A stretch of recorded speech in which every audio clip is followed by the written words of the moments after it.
In this video we are going to show how the GEA digit automatic rolling table is working. So when you turn on the machine, the first operation that we need to do is to disable the emergency button and then press the enable button here.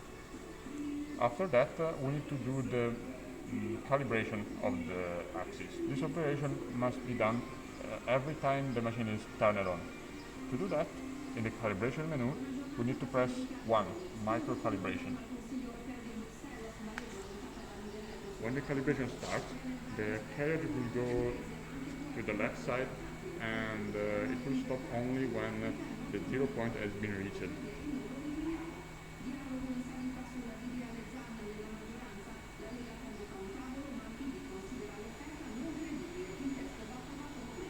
After this, the menu will automatically go in the working menu.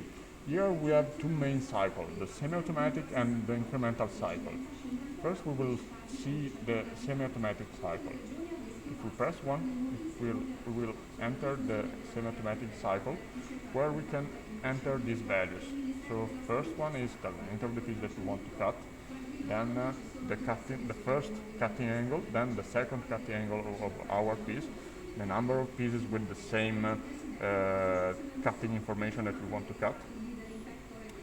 Then we have a value that's called decremental value, and it's like an offset that we want to, for example, if we know that for this kind of profile, for example, profile code 123, we want to always have the length that is 10 millimeters less, we just have to write 10.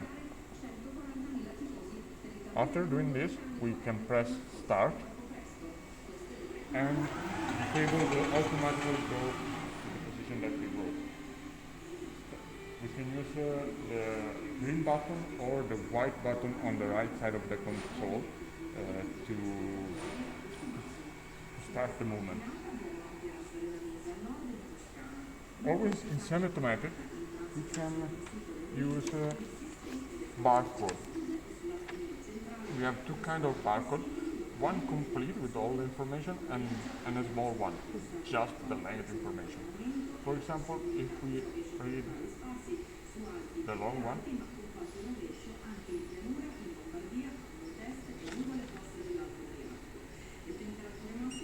okay, it will automatically load all the information here. So the length, cutting angles, number of pieces, thickness and code. And then we can press start the same way that we do with the standard semi-automatic cut. The other cycle that we can do is the incremental cycle.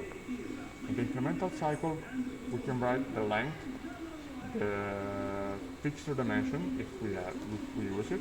If we don't use it, we can just write 0.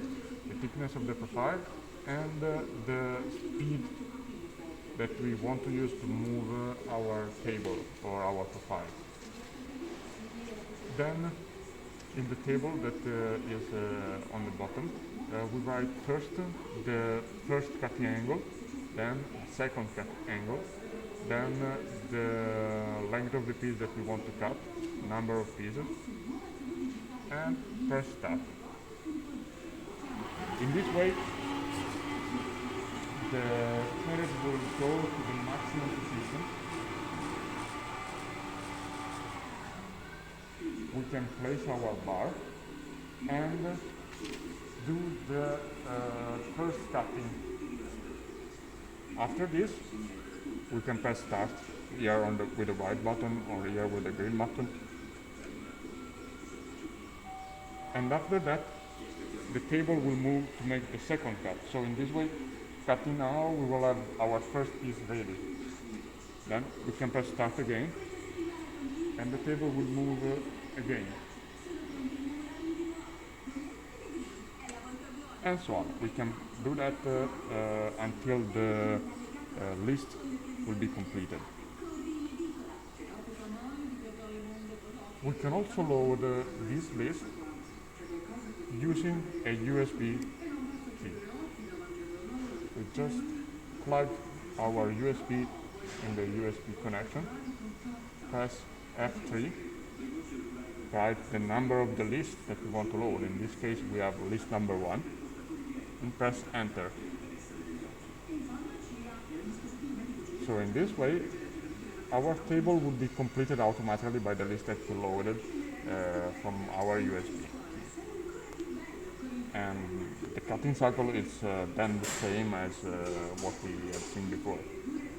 Another important thing that we can do here is to load profiles data.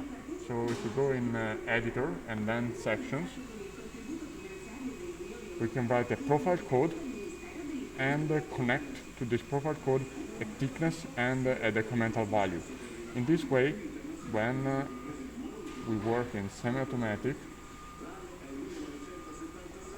and in code, we write the profile code, it will automatically load these two values.